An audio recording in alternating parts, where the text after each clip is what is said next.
வணக்கம். இந்த வீடியோவானது doctor APJ Abdul Kalam ஐயாவின் அக்னி சிறகுகள் என்ற புத்தகத்தின் தொடர்ச்சியாகும். முன்னிதழ் பகுதியில் பாகம் 2 தொடர்ச்சியான வீடியோ இது. கடந்த வீடியோவில், அதாவது இதுக்கு முன்னாடி வெளியிட்ட வீடியோவில், டாக்டர் கட்டாங் பெங்களூரில் உள்ள இந்துஸ்தான் ஏரோநாட்டிக்ஸ் லிமிடெட் நிறுவனத்தில் சேர்ந்தார். HF-24 மாருத் என்ற இந்தியாவின் முதல் ஜெட் போர் விமானத்தை வடிவமைத்தவரும் இவரே. ஆத்திரமூட்டும் சூழ்நிலையில் கண்டு கொள்ளாமல் தமது தனித்தன்மையை காப்பாற்றிக் கொண்டவர் பேராசிரியர் ஸ்பாண்டர். தொழில் நெறிகளில் வலுவாமல் இருந்தார். எப்போதுமே அவரிடம் அமைதி தழுவும், ஆற்றல் பொங்கும், சுய கட்டுப்பாட்டில் அவர் வல்லவர். நவீன தொழில்நுட்பங்களை எல்லாம் விரல் நுனியில் வைத்திருப்பார். மாணவர்களும் அதுபோல இருக்க வேண்டும் என்று எதிர்பார்ப்பார். விமான தொழில்நுட்ப பிரிவில் சேருவதற்கு முன்பு அவரிடம் ஆலோசனை கேட்டேன். எதிர்கால வாய்ப்புகள் பற்றி யாரும் கவலைப்படவே கூடாது, மாறாக வலுவான அடித்தளம் அமைப்பது, அது பற்றிய ஆர்வம், தேர்வு செய்துள்ள துறையில் தீவிரமான நாட்டத்தை வளர்த்து கொள்வது என்பது தான் மிகவும் முக்கியம் என்று என்னிடம் சொன்னார். கல்வி வாய்ப்புகளிலோ தொழில்துறை அடிப்படை கூட்டமைப்புகளிலோ இந்தியர்கள் ஒன்றும் சளைத்தவர்கள் அல்ல.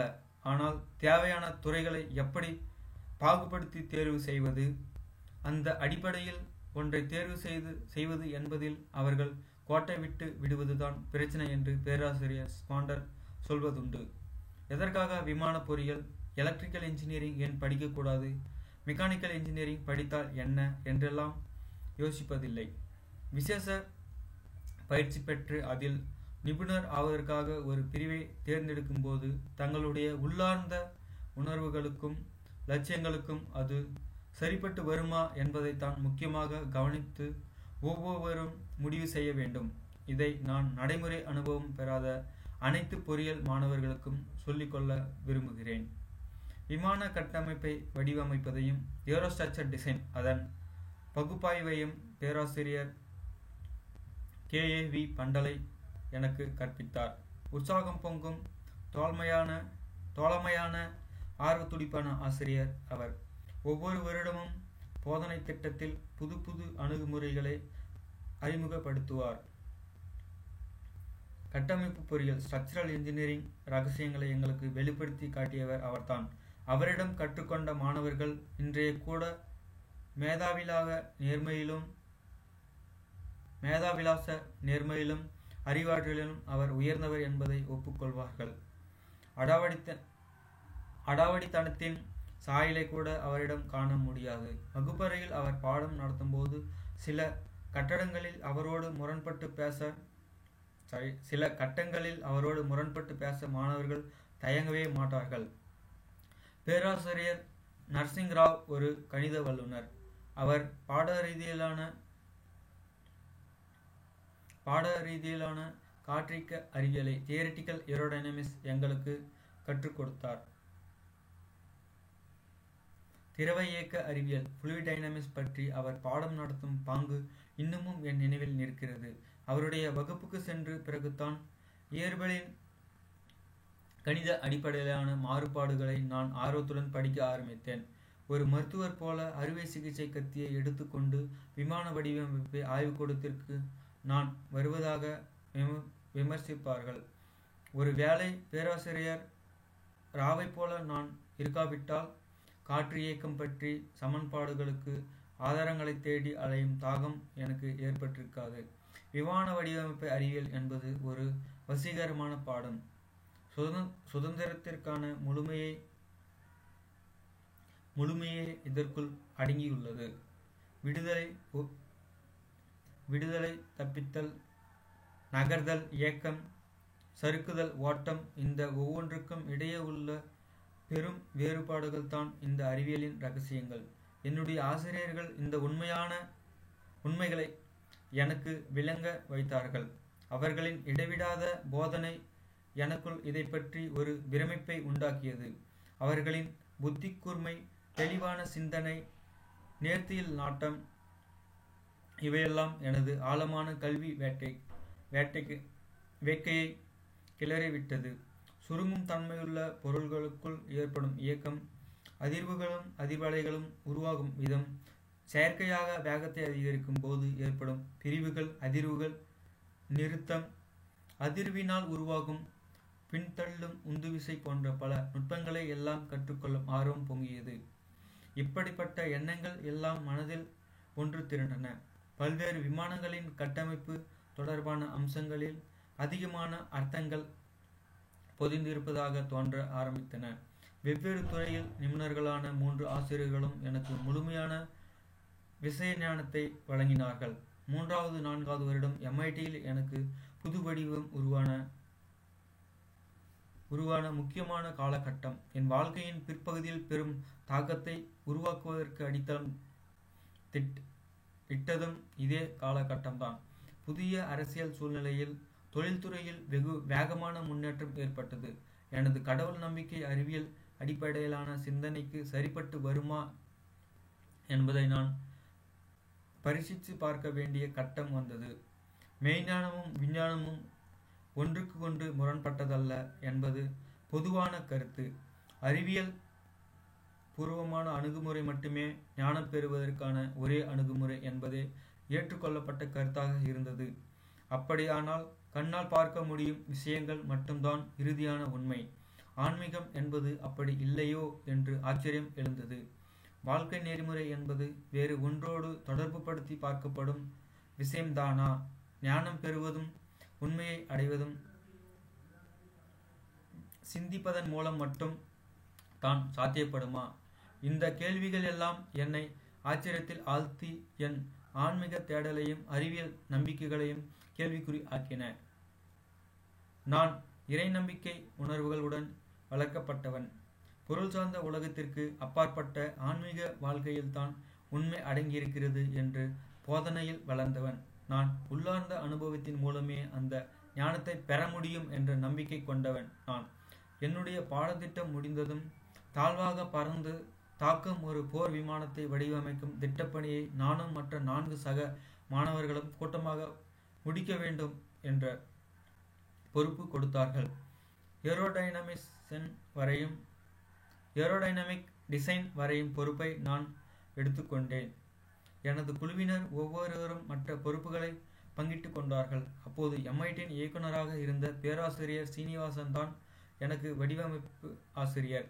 ஒரு நாள் அவர் என் திட்டத்தின் முன்னேற்றம் பற்றி மதிப்பீடு செய்ய வந்தார். திட்டம் நம்பிக்கை தரவில்லை, ஏமாற்றம் அளிக்கிறது என்று அவரது முடிவை சொன்னார். தாமதத்திற்கான 1 டசன் காரணங்களையும் எடுத்து சொன்னேன். அவரோ சமாதானம் அடையவில்லை. கடைசியில் திட்டத்தை முடிப்பதற்கு 1 மாத கால அவகாசம் தரும்படி கெஞ்சினேன். கொஞ்சம் நேரம் என்னை உன்னிப்பாக பார்த்த பேராசிரியர் சொன்னார், பார் இளைஞனே, இது வெள்ளிக்கிழமை பிற்பகல் நேரம். 3 நாள் அவகாசம் தருகிறேன்.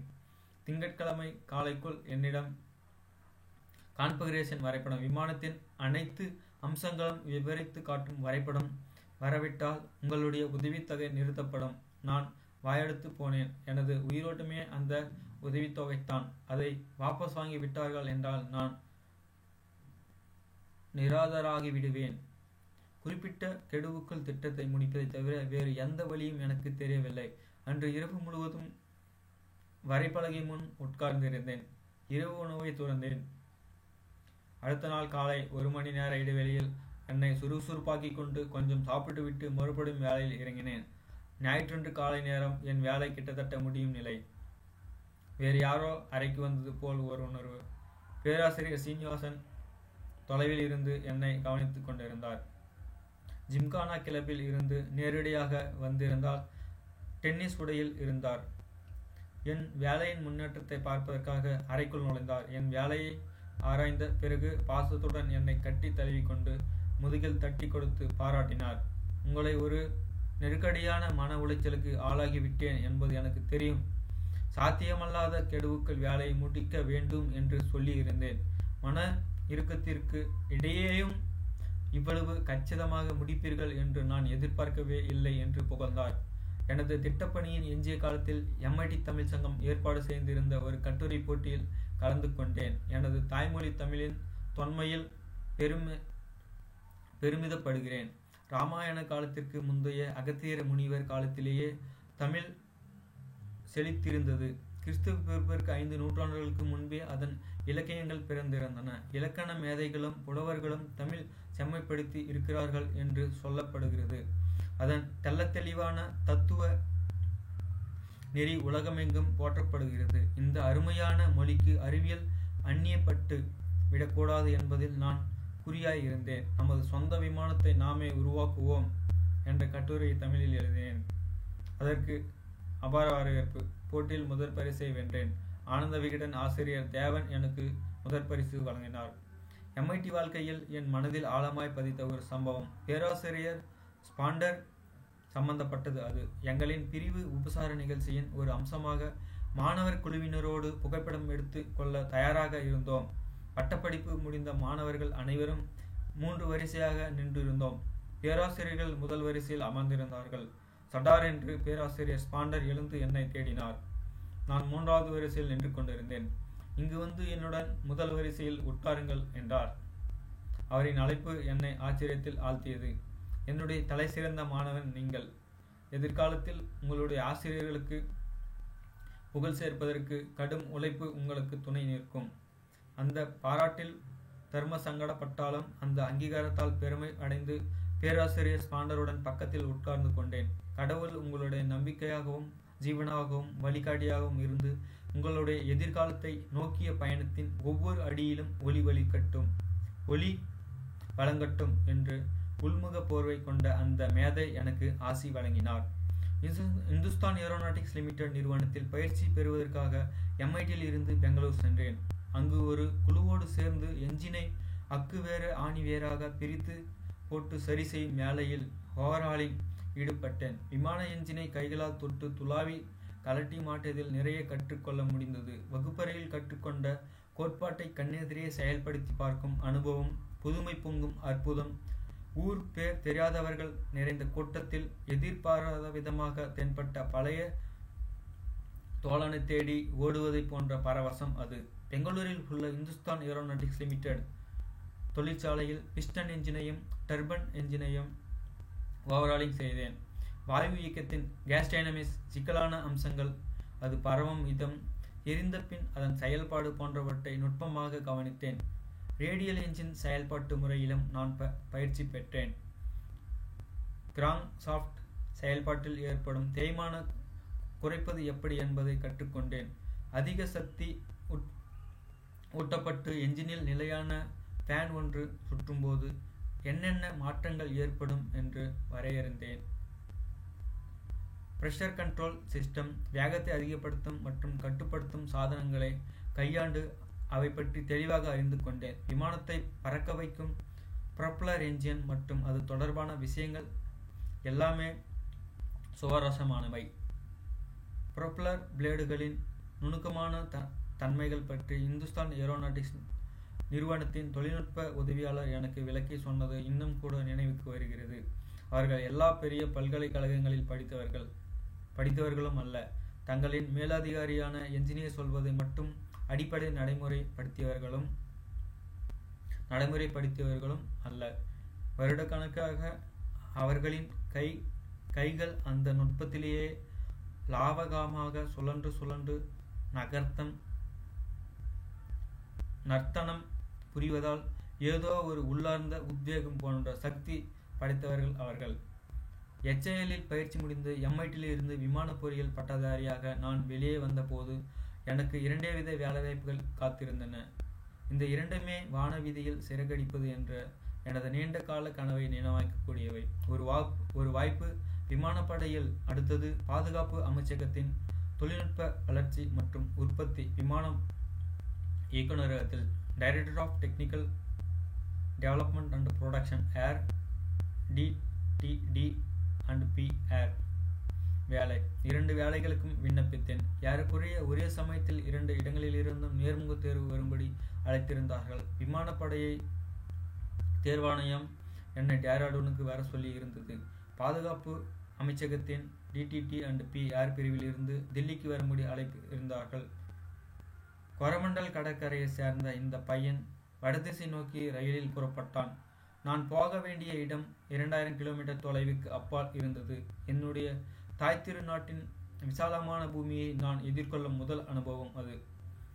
நன்றி, வணக்கம்.